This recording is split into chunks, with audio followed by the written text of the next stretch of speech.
Well, it used to be that if you wanted to get a computer to do something new, you would have to program it. Now, programming, for those of you who haven't done it yourself, requires laying out in excruciating detail every single step that you want the computer to do in order to achieve your goal. Now, if you want to do something you don't know how to do yourself, then this is going to be a great challenge. So this was the challenge faced by this man, Arthur Samuel. In 1956, he wanted to get this computer to be able to beat him at checkers. How can you write a program, lay out in excruciating detail how to be better than you at checkers? So he came up with an idea. He had the computer play against itself thousands of times and learn how to play checkers. And indeed it worked. And in fact, by 1962, this computer had beaten the Connecticut state champion.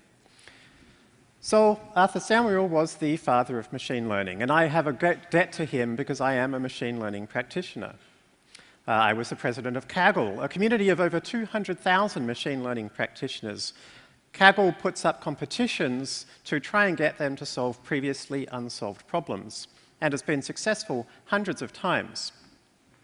So from this vantage point, I was able to find out a lot about what machine learning can do in the past, can do today, and what it could do in the future.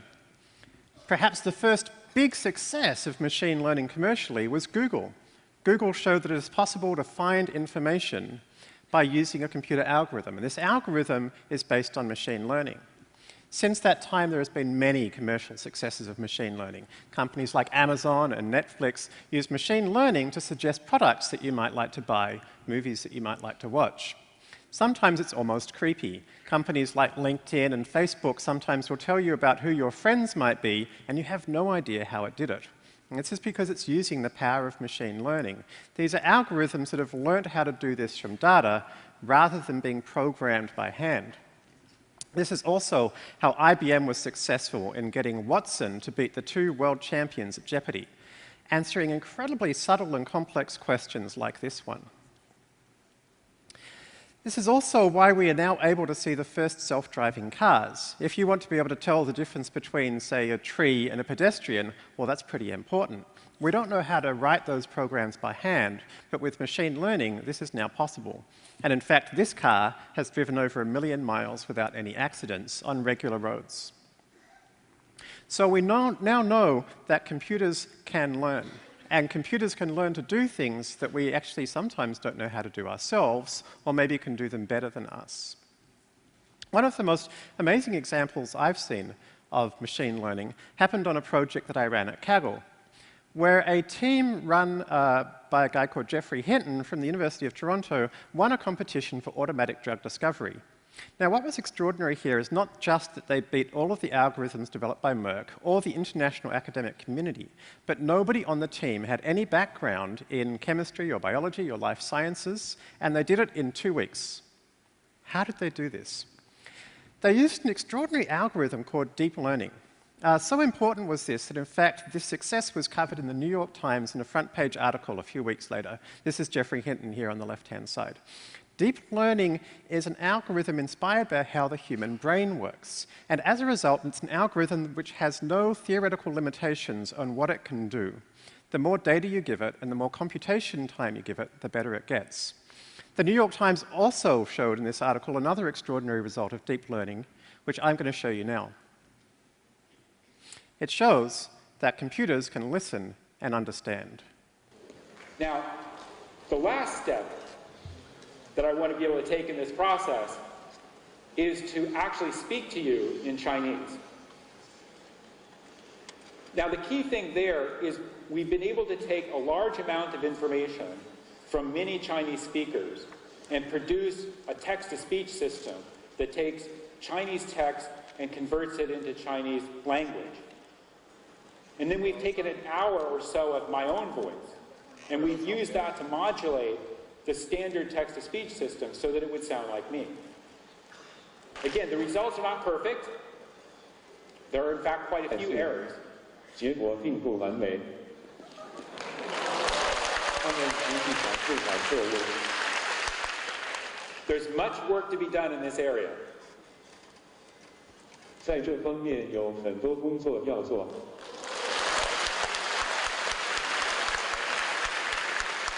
Well, that was at a machine learning conference in China. It's not often, actually, at academic conferences that you do hear spontaneous applause. Although, of course, sometimes at TEDx conferences, feel free. Everything you saw there was happening with deep learning. Thank you. The transcription in English was deep learning. The translation to Chinese and the text in the top right, deep learning. And the construction of the voice was deep learning as well. So deep learning is this extraordinary thing. It's a single algorithm that can seem to do almost anything. And I discovered that a year earlier, it had also learned to see. In this obscure competition from Germany called the German Traffic Sign Benchmark, deep learning had learnt to recognize traffic signs like this one.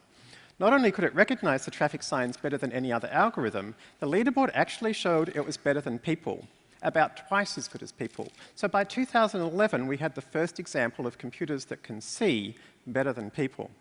Since that time, a lot has happened. In 2012, Google announced that they had a deep learning algorithm watch YouTube videos and crunch the data on 16,000 computers for a month.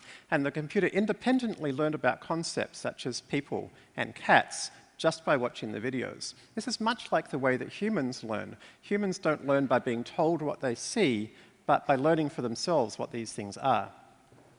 Also in 2012, Geoffrey Hinton, who we saw earlier, won the very popular ImageNet competition, looking to try to figure out from 1.5 million images what they're pictures of. As of 2014, we're now down to a 6% error rate in image recognition. This is better than people again. So machines really are doing an extraordinarily good job of this, and it is now being used in industry. For example, Google announced last year that they had mapped every single location in France in 2 hours. And the way they did it was that they fed street view images into a deep learning algorithm to recognize and read street numbers. Imagine how long it would have taken before. Dozens of people, many years. This is also happening in China. Baidu is kind of the Chinese Google, I guess. And what you see here in the top left is an example of a picture that I uploaded to Baidu's deep learning system. And underneath, you can see that the system has understood what that picture is and found similar images. And these similar images actually have similar backgrounds, similar directions of the faces, even some with their tongue out. This is not clearly looking at the text of a web page. All I uploaded was an image. So we now have computers which really understand what they see and can therefore search databases of hundreds of millions of images in real time. So what does it mean now that computers can see? Well, it's not just that computers can see. In fact, deep learning has done more than that. Complex, nuanced sentences like this one are now understandable with deep learning algorithms. As you can see here, this Stanford-based system, showing the red dot at the top, has figured out that this sentence is expressing negative sentiment. Deep learning now, in fact, is near human performance at understanding what sentences are about and what it is saying about those things.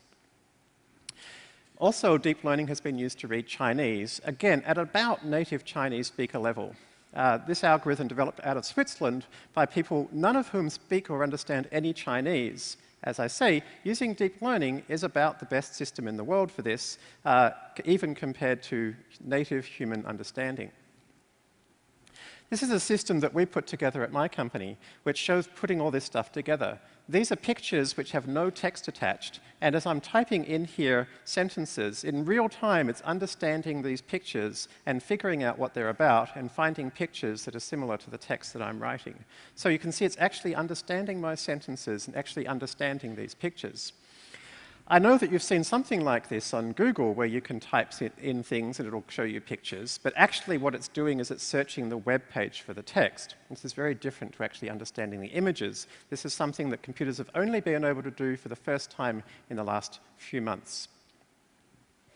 So we can see now that computers can not only see, but they can also read. And of course, we've shown that they can understand what they hear. Perhaps not surprising now that I'm going to tell you they can write. Here is some text that I generated using a deep learning algorithm yesterday. And here is some text that an algorithm out of Stanford generated. Each of these sentences was generated by a deep learning algorithm to describe each of those pictures. This algorithm before has never seen a man in a black shirt playing a guitar. It's seen a man before, it's seen black before, it's seen a guitar before, but it has independently generated this novel description of this picture. We're still not quite at human performance here, but we're close. in tests, humans prefer the computer-generated caption 1 out of 4 times. This system is now only 2 weeks old, so probably within the next year, the computer algorithm will be well past human performance at the rate things are going. So computers can also write. So we put all this together, and it leads to very exciting opportunities. For example, in medicine, a team in Boston announced that they had discovered dozens of new clinically relevant features of tumors which help doctors make a prognosis of a cancer. Very similarly, in Stanford, a group there announced that looking at tissues under magnification, they've developed a machine learning-based system which in fact is better than human pathologists at predicting survival rates for cancer sufferers. In both of these cases, not only were predictions more accurate, but they generated new insightful science. In the radiology case, they were new clinical indicators that humans can understand. In this pathology case, it actually discovered, the computer system discovered that the cells around the cancer are as important as the cancer cells themselves in making a diagnosis. This is the opposite of what pathologists had been taught for decades. In each of those 2 cases, they were systems developed by a combination of medical experts and machine learning experts. But as of last year, we're now beyond that too. This is an example of identifying cancerous areas of human tissue under a microscope. The system being shown here can identify those areas more accurately, or about as accurately as human pathologists, but was built entirely with deep learning using no medical expertise by people who have no background in the field. Similarly here, this neuron segmentation, we can now segment neurons about as accurately as humans can, but this system was developed with deep learning using people with no previous background in medicine. So myself, as somebody with no previous background in medicine, I seem to be entirely well qualified to start a new medical company, which I did. I was kind of terrified of doing it, but the theory seemed to suggest that it ought to be possible to do very useful medicine with using just these data analytic techniques. And thankfully, the feedback has been fantastic, not just from the media, but from the medical community, who have been very supportive. The theory is that we can take the middle part of the medical process and turn that into data analysis as much as possible, leaving doctors to do what they're best at. I want to give you an example. It now takes us about 15 minutes to generate a new medical diagnostic test. And I'll show you that in real time now, but I've compressed it down to 3 minutes by cutting some pieces out. Rather than showing you creating a medical diagnostic test, I'm going to show you a diagnostic test of car images, because that's something we can all understand. So here we're starting with about 1.5 million car images, and I want to create something that can split them into the angle of the photo that's being taken. So these images are entirely unlabeled, so I have to start from scratch. With our deep learning algorithm, it can automatically identify areas of structure in these images. So the nice thing is that the human and the computer can now work together. So the human, as you can see here, is telling the computer about areas of interest, which it wants the computer then to try and use to improve its algorithm. Now, these deep learning systems actually are in 16,000 dimensional space. So you can see here the computer rotating this through that space, trying to find new areas of structure. And when it does so successfully, the human who's driving it can then point out the areas that are interesting. So here, the computer has successfully found areas of, for example, angles. So as we go through this process, we're gradually telling the computer more and more about the kinds of structures we're looking for. You can imagine in a diagnostic test, this would be a pathologist identifying areas of mitosis, for example, or a radiologist indicating potentially troublesome nodules. And sometimes it can be difficult for the algorithm. In this case, it's got kind of confused. The fronts and the backs of the cars are all mixed up. So here we have to be a bit more careful, manually selecting these fronts as opposed to the backs, and then telling the computer that this is a type of group that we're interested in. So we do that for a while, we skip over a little bit, and then we train a machine learning algorithm based on these couple of hundred things, and we hope that it's got a lot better. And you can see it's now started to fade some of these pictures out, showing us that it already is recognizing how to understand some of these itself. We can then use this concept of similar images. And using similar images, you can now see the computer at this point is able to entirely find just the fronts of cars. And so at this point, the human can tell the computer, OK, yes, you've done a good job of that. Sometimes, of course, even at this point, it's still difficult to separate out groups. In this case, even after we let the computer try and rotate this for a while, we still find that the left sides and the right sides pictures are all mixed up together. So we can again give the computer some hints, and we say, okay, try and find a projection that separates out the left sides and the right sides as much as possible using this deep learning algorithm. And giving it that hint, okay, it's been successful. It's managed to find a way of thinking about these objects that separated out these together. So you get the idea here. This is a case not where the computer is being replaced by a machine. The human is being replaced by a computer, but where they're working together. What we're doing here is we're replacing something that used to take a team of 5 or 6 people about 7 years, and replacing it with something that takes 15 minutes for one person acting alone. So this process takes about 4 or 5 iterations. You can see we now have 62% of our 1.5 million images classified correctly. And at this point, we can start to quite quickly grab whole big sections, check through them to make sure that there's no mistakes. Where there are mistakes, we can let the computer know about them. And using this kind of process for each of the different groups, we're now up to an 80% success rate in classifying the 1.5 million images. And at this point, it's just a case of finding the small number that aren't classified correctly and trying to understand why. And using that approach, by 15 minutes, we get to net 97% classification rates. So this kind of technique could allow us to fix a major problem, which is that there's a lack of medical expertise in the world. The World Economic Forum says that there's between a 10x and a 20x shortage of physicians in the developing world. And it would take about 300 years to train enough people to fix that problem. So imagine if we can help enhance their efficiency using these deep learning approaches. So I'm very excited about the opportunities. I'm also concerned about the problems. The problem here is that every area in blue on this map is somewhere where services are over 80% of employment. What are services? These are services. These are also the exact things that computers have just learned how to do. So 80% of the world's employment in the developed world is stuff that computers have just learned how to do. What does that mean? Well, it'll be fine. It'll be replaced by other jobs. For example, there'll be more jobs for data scientists. Well, not really. It doesn't take data scientists very long to build these things. For example, these 4 algorithms were all built by the same guy. So if you think, oh, it's all happened before, you know, we've seen the results in the past of when new things come along and they get replaced by new jobs, what are these new jobs going to be? It's very hard for us to estimate this because human performance grows at this gradual rate. But we now have a system, deep learning, that we know actually grows in capability exponentially. And we're here.